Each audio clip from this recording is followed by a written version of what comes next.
heard many managers say this, executives. Situational leadership, it changed the way I manage people.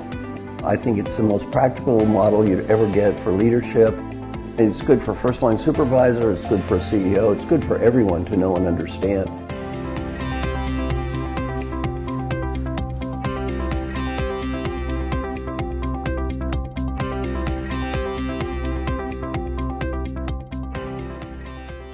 We have a program called Taking Charge. It really is a focused program for individual contributors. And the whole idea is that they can contract for a leadership style with their boss. They learn the language of situational leadership. They can go to their supervisor and say, I don't know what I'm doing here, or get out of my way. A lot of stuff gets in the way of that, though, in organizations, at the base of an organization, and clearly the higher you go. What's your experience? See, I love what you guys are doing with that approach.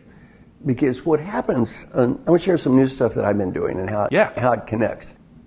If you look at the idea of employee engagement, so I listened to 3 of the top HR people in the world do a presentation on employee engagement. And they talked about everything they knew about employee engagement. It was all good. They talked about training programs and fair compensation, and these are smart people, so it's all common sense. Then they said global employee engagement was an all-time low.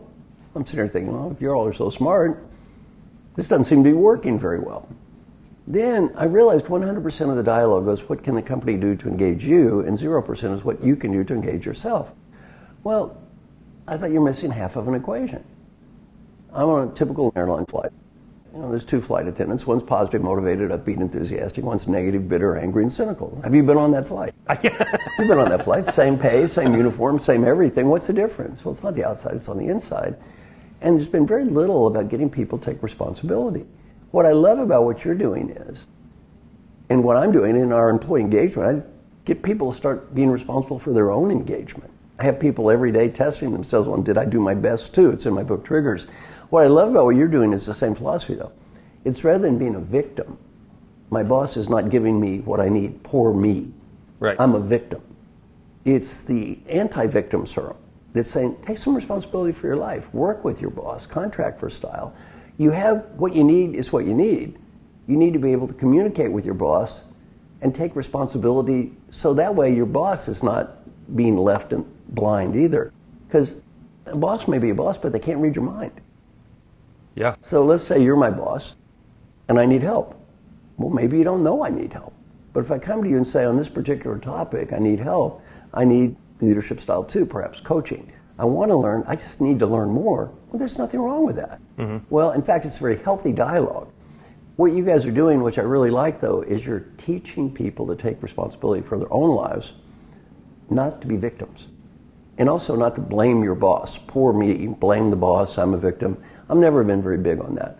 So I think I really love what you're doing. Oh, I appreciate that. It's not like I personally can take a lot of credit for it. Matter of fact, very little. But if you get back to the genius of the doc, right, and how he defined leadership.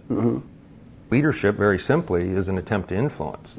It's a multi-directional thing. Right. So it's like you down, which is where most people think of it, but it's you laterally and it's you up. And there really is an inherent responsibility that you have if you're seeing something and you want to change it and you want to influence it, to take action. And that's not dependent, upon where you sit in a hierarchy. Right. Matter of fact, the more you get really healthy cultures, where you've got individuals that feel comfortable going to someone in a position of power, and saying, here's what I need, that's the speed of trust, as Stephen Covey would say. But you're right, it's a two-way street. And I love what you guys are doing because you're giving the person some tools. If they don't have the tools, they may be hesitant to do it. They don't know how to do it. It seems awkward and uncomfortable. If you give them a tool, they can come back and use, and also they get over shame. This feeling of I have to be ashamed to need help. And I think it's very, very positive and very healthy what you're doing. Yeah, it's kind of like, boy, I'm going to be at risk if my boss knows that I don't know what I'm doing. It's like, you're going to be at risk if you don't come clean with that information pretty soon. There's only so long you can hide that,